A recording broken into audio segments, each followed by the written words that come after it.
Bueno, vamos a ver qué está pasando en Venezuela, ¿eh? Si bien en las noticias quizás internacionales hemos estado pendientes de lo que pasa, por ejemplo, en Ucrania, con ahora la situación más tensa todavía por la decisión de Crimea de llevar adelante un plebiscito, buscar la anexión a Rusia, y esto convalidado por Putin, pero con la enorme resistencia de Ucrania, la Unión Europea y Estados Unidos. Estamos también pendientes de lo que sigue ocurriendo en Venezuela. Omar Lugo es periodista, corresponsal de medios internacionales allí en Caracas. Buen día, Omar, ¿qué tal? Buenos días, María. Saludos a las audiencias de Infobae, donde quiera que estén. Claro. Bueno, ¿qué está pasando en Caracas, en Venezuela, en los últimos días? Sigue preso, por supuesto, Leopoldo López, el dirigente opositor encarcelado por Maduro. Así es, y como tú misma lo señalas, el tema de Venezuela ha sido opacado internacionalmente por otros eventos dramáticos, como es el caso para la política internacional, por sus implicaciones, como es el caso de Crimea y su anexión a Rusia. Aquí Venezuela está mirándose, como les decía yo ayer a los colegas, mirándose mucho el ombligo en esta situación. El debate político, la crispación, las protestas captan la atención, han paralizado la economía, han aumentado la confrontación entre los dos bloques políticos en los cuales se divide el país casi de mitad a mitad.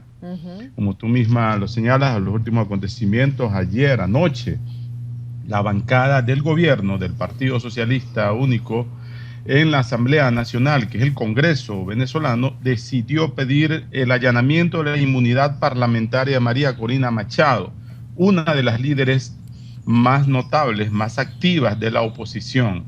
Ya fue candidata presidencial y como diputada fue la que obtuvo el mayor número de votos en esas elecciones legislativas de 2009, con más de 260.000 sufragios a su favor por el estado de Miranda, que es un bastión opositor importante.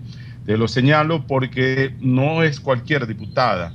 Ella tiene un arrastre popular y una influencia importante y es una de las más activas, las más confrontacionales respecto a las políticas oficiales. Entonces, y Omar, quitarle la inmunidad sí, podría ser un primer paso para detenerla. Esto es un poco lo que ustedes están previendo. Exactamente, eso busca es arrestarla, exactamente. Cuando le quitan la inmunidad a un parlamentario, a un diputado, se abre a través del Tribunal Supremo de Justicia, que también está controlado por el gobierno, el proceso para arrestarla, y el presidente de la Asamblea Nacional, el capitán Diosdado Cabello, la acusa de asesinato directamente y de traición a la patria. También por las marchas, es similar al caso de Leopoldo López, digamos, los inculpan de las muertes que se produjeron durante las manifestaciones. Así es, por sus llamados a la protesta y a salir a las calles, a expresarse políticamente. En fin, los defensores de la posición, de las protestas, señalan que es un derecho consagrado en la Constitución Nacional. Lo cierto del caso además, es que... Omar, por lo menos en algunas de las muertes que se produjeron durante las manifestaciones, hay mucha evidencia que apunta a grupos paramilitares, ¿no? De aliados del gobierno de Maduro. Así es, los llamados tupamaros. Y hay una confusión con el término colectivo. O sea, aquí hay muchos eufemismos. Por ejemplo, claro, aquí cuando detienen a alguien no dicen que está preso, sino que está privado de libertad. Entonces el término colectivos, la verdad, define una organización social muy valiosa en las barriadas populares, de gente muy participativa y muy activa en reivindicar a través de la participación comunitaria algunas mejoras para sus residencias, sus áreas donde hacen vida. Pero también se llama colectivo estas bandas motorizadas que son en realidad, como tú lo señalas, grupos parapoliciales y paramilitares. Hace pocos minutos, en la urbanización Montalbán del oeste de Caracas, acaban de asesinar a un joven que estaba manifestando. Esa noticia será dilucidada en las próximas horas.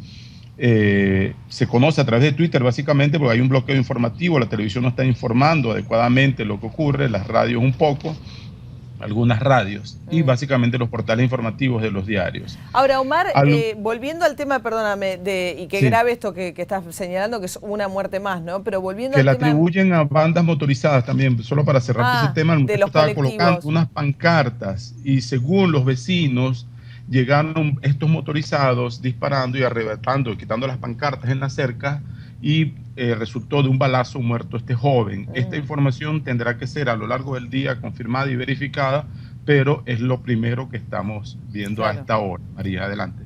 Volviendo al tema de Machado, Omar, entonces, le han pedido que se le quiten los fueros. Aquí en la Argentina es igual, los fueros le dan a los parlamentarios, digamos, inmunidad de arresto. Mientras los tienen no pueden ser arrestados. ¿Esto ya se concretó? ¿Se espera entonces una detención o falta todavía, digamos? Eso se pidió anoche. Los diputados suspendieron una sesión legislativa, dirigieron directamente al Tribunal Supremo, que queda en la misma zona, en el centro de la ciudad de Caracas, e hicieron el planteamiento formal al Tribunal Supremo. El tribunal es dominado por el gobierno, es decir, es obvio para muchos analistas que muy difícilmente tomará una decisión contraria a la petición de Diosdado Cabello, que es, como dije, el presidente de la Asamblea Nacional, el segundo hombre en el chavismo después del presidente Maduro, y una persona considerada muy radical. Ayer también se creó una comisión de la verdad en la Asamblea Nacional, presidida por el propio Diosdado Cabello. La oposición dijo que no va a entrar allí y la consideró como una maniobra más, y dice que no hay cómo investigar de una manera equilibrada, de una manera objetiva, estas muertes, estos asesinatos, todos estos desastres ocurridos en el último mes, a un saldo promedio de un muerto por día, porque no está al otro lado y la justicia no es, en Venezuela, alegan ellos, independiente. Entonces decidieron no participar y ahora el gobierno los acusa de estar a favor de la violencia y de llamar a un caos en el país, María.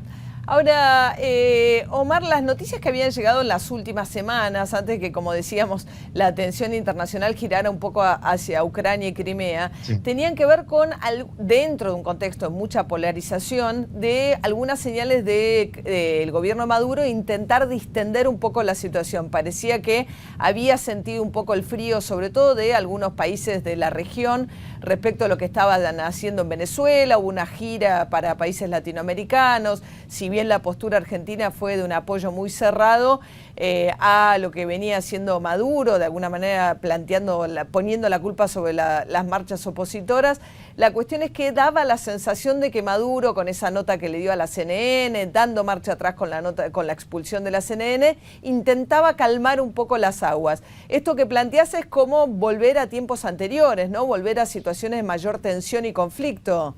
En efecto, él convocó a la oposición y a los empresarios, a algunos líderes, al Palacio de Gobierno de Miraflores para instalar una llamada comisión de paz, algo así, que proponía verbalmente al menos buscar, negociar, evitar que la sangre llegue al río. La posición de otros líderes de la oposición era que hasta que el gobierno no desarme las bandas parapoliciales armadas que están sembrando zozobra en todas las ciudades del país, no podría hablarse de una paz duradera ni franca. Como ese punto se trancó, pesó más dentro de la coalición opositora MUD, Mesa de la Unidad Democrática, la posición de quienes recomendaron no dialogar con el gobierno en esos términos, porque dicen que es como sentarse a conversar con una pistola sobre la mesa. Ahora el presidente Maduro acusa a la oposición de no querer negociar ni dialogar y dice que él ha estado dispuesto desde hace tiempo a hacerlo. Sin embargo, como te decía, en la oposición otros líderes han advertido que tampoco hay división de poderes y que las detenciones arbitrarias de estudiantes, inclusive casos de denuncias de tortura y de agresiones y de exceso en el uso de la fuerza pública, revelan la verdadera naturaleza del gobierno. Por su parte, el gobierno dice que las llamadas guarimbas, que es como llaman aquí a los piquetes, que son muy populares en Argentina, por cierto, cierre de calles con barricadas, etcétera, han provocado también unos nuevos 10 muertos, a los cuales atribuye a los dirigentes opositores por su llamado a protestar.